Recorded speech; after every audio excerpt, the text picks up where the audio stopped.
Assalamualaikum warahmatullahi wabarakatuh. Saya Alimatus Widya dari kelas Geografi 2019B, NIM 19040274050. Pada hari ini saya akan membawakan materi suara atau bunyi di laut. Pengertian bunyi atau suara. Bunyi adalah bentuk tekanan gelombang dan terbentuk oleh vibrasi yang menghasilkan zona-zona alternatif kompresi atau molekul-molekul saling merapat dan rarefaksi atau molekul-molekul saling menjauh. Walaupun cahaya dan bunyi bergerak seperti gelombang, namun secara fundamental keduanya berbeda. Karena cahaya adalah bentuk energi elektromagnetik dan terbentuk dengan efektif melalui ruang hampa dan secara umum kurang baik dengan bertambahnya densitas materi. Bunyi atau energi akustik melibatkan vibrasi materi sebenarnya yang terbentuk baik melalui padatan dan larutan, kurang baik dalam gas dan tidak terbentuk dalam ruang hampa.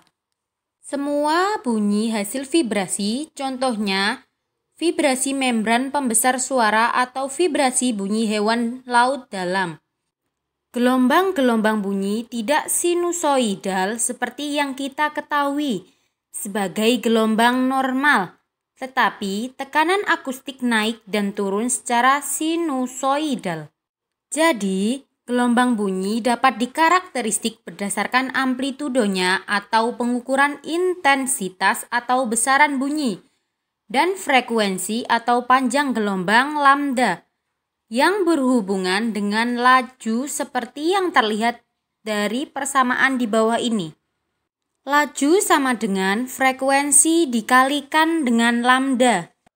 Karakteristik utama gelombang suara atau bunyi di laut. Yang pertama, spreading loss, akibat penyebaran pada daerah permukaan yang luas. Permukaan yang bulat proporsional dengan radius bulatan sehingga spreading loss proporsional dengan jarak yang ditempuh. Spreading loss tidak tergantung pada frekuensi. Spreading loss yang bulat juga terjadi pada cahaya yang tetapi atenuasi dalam air sangat berpengaruh terhadap jarak yang pendek, sehingga spreading loss kurang penting. Yang kedua, atenuasi akibat penyerapan, yaitu konversi energi akustik menjadi energi panas dan energi kimia, dan penyebaran akibat reflektasi oleh partikel tersuspensi dan gelembung udara. Penyebaran tidak tergantung frekuensi, tetapi tidak untuk penyerapan. Pada frekuensi tinggi, penyerapan viskositas mendominasi, yaitu penerapan akibat viskositas air itu sendiri. Dan dalam air tawar, hal ini menyebabkan dominan dari atenuasi oleh penyerapan dalam kisaran frekuensi. Tetapi dalam air laut, frekuensi intermediate dan rendah. Mekanisme secara prinsip dari penyerapan disosiasi dari pasangan ion MgSO4 dan kompleks dari BOH3. Pasangan ion tersebut akan terpisah ke dalam unsur ion-ion pada jalur gelombang bunyi. Proses ini juga mengekstrak energi dari gelombang bunyi yang disebut relaksasi oleh para akustik. Laju bunyi, refraksi dan jalur bunyi rumusnya yaitu laju sama dengan akar aksial modulus dibagi dengan densitas. Aksial modulus materi adalah pengukuran elastisitas dalam konteks kemampuan untuk memperoleh bentuk asli mengikuti kompresi dan resistan terhadap kompresi tersebut. Jadi, aksial modulus air lebih besar dari udara.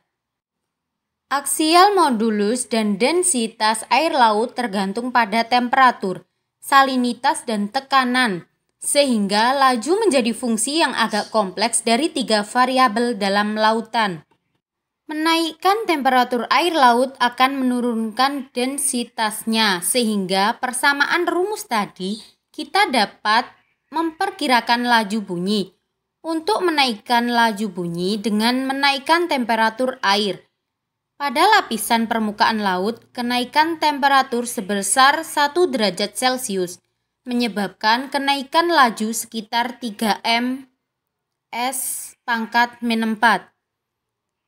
Seperti kita ketahui, kenaikan densitas menyebabkan densitas menjadi lebih tinggi, sehingga dari persamaan rumus tadi, laju bunyi harusnya menurun dengan kenaikan salinitas. Tetapi pertambahan salinitas turut meningkatkan aksial modulus atau larutan menjadi kurang kompres, sehingga lebih berpengaruh dari peningkatan densitas. Sebagai contoh, pada lapisan permukaan lautan, tiap kenaikan 1 bagian per 1000 salinitas akan menghasilkan kenaikan laju sebesar 1,1 ms²-1, atau laju bunyi dalam air laut lebih besar dibandingkan dalam air tawar. Pada saat laju gelombang bunyi seismik meningkat terhadap kedalaman bumi, begitu juga laju gelombang akustik meningkat terhadap kedalaman lautan atau kecuali pada jalur bunyi. Gelombang akustik yang bergerak secara vertikal dalam laut tidak banyak dipengaruhi oleh refraksi karena gelombang akustik bergerak pada sudut yang benar terhadap bidang batas antara lapisan densitas yang berbeda. Walaupun bagaimanapun, gelombang bergerak secara horizontal dapat menjadi subjek terhadap refraksi karena gelombang akan bertemu dengan bidang batas tersebut pada sudut yang rendah. Aplikasi energi akustik di lautan. Terdapat 4 kategori utama. Yang pertama, sistem akustik pasif, melibatkan penggunaan alat-alat penerimaan hidrofon untuk mendengar bunyi yang ada seperti yang diemisikan oleh ikan-ikan paus, ikan atau kapal selam. Analisis spektra frekuensi bunyi biasanya membantu identifikasi sumbernya.